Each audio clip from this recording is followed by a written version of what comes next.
Press the bell icon on YouTube and don't miss another update.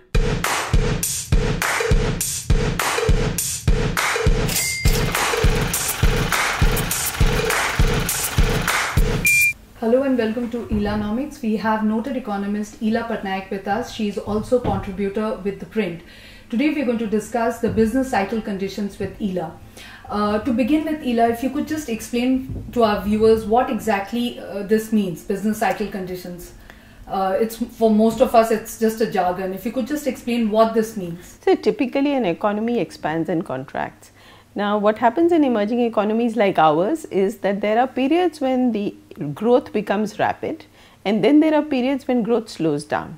So after the economy was made a market economy in 1991, we've seen about 3 such cycles: periods of expansion and then periods of contraction, or rather slowdown of the economy. That's really what we are talking about here. And also, Ela, you've been talking about how the economy finally, we're seeing a sort of an upswing, some sort of an improvement. Though we don't have data, like you've always said that GDP data is one of the most critical indicators to measure this business cycle condition, but at the same time we've seen GDP data being changed, and it's not a very credible measure right now because of the change in base year. How would you really come to this conclusion? See, when you look at business cycle conditions in an economy, you typically look at a number of variables. So you have production variables, you have employment variables, sales, orders, and you try and capture the state of the economy, which is really an unknown. One of the main variables that is used in India is GDP, because we don't have data for many of the other variables. Yes. And it's not frequent data. So for tracking conditions in the economy, one usually likes to look at quarterly data. That also comes with a couple of quarters lag. So we don't want to be looking at last year's data now, because we want to assess what are the conditions now.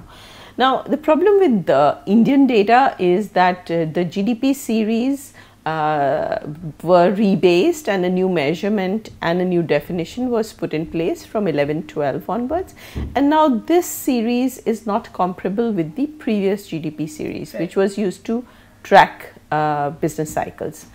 So we've tried to look at other variables. Now one of the main variables which is also available with a high frequency and is available timely, because that really matters when you're trying to measure the cycle, is sales of companies. So companies are supposed to publish their quarterly results, and then from those quarterly results you can actually get a very large data set. You can put that all together and you can see whether companies are selling or not. In some ways this is capturing production, but in other ways it is also capturing demand for the economy, for their products.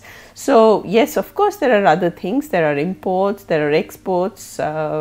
Some of the imports which are raw materials are going in here, whereas if it's imports of finished products, maybe we are not capturing them. But broadly this is a variable that also captures business cycle conditions, and as I said, it's timely and it's high frequency. So that's one of the main series that we look at for measuring conditions. And when we talk about net sales data, it's not that dismal, I would...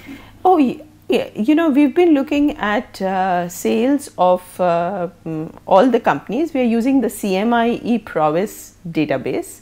The CMI has been controversial because of the jobs data. Yes. But actually when you look at other data sets of CMI, which is what we are tracking here, which is the data set of all listed and unlisted companies, then we get a very different picture. Now from the total database of companies, we take out oil companies and we take out finance companies, because their sales are not really the value of their sales depends on the value of oil prices in the world. So it's not exactly absolutely. So we try to look at non-oil, non-finance companies, quarterly sales, and we do all the econometrics of measuring it properly.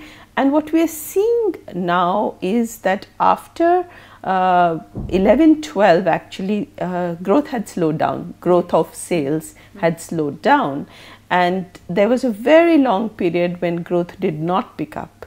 It was expected to pick up in about 16-17, but it still did not pick up, and part of it was the reform and in the tax system, which is the GST that was happening, and a part of it were other factors as well. Also the demonetisation exercise that went.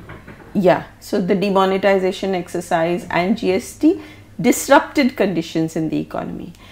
But now what we are seeing is actually quite interesting, because the kind of pickup which you're not seeing in other variables, you are seeing in sales of companies.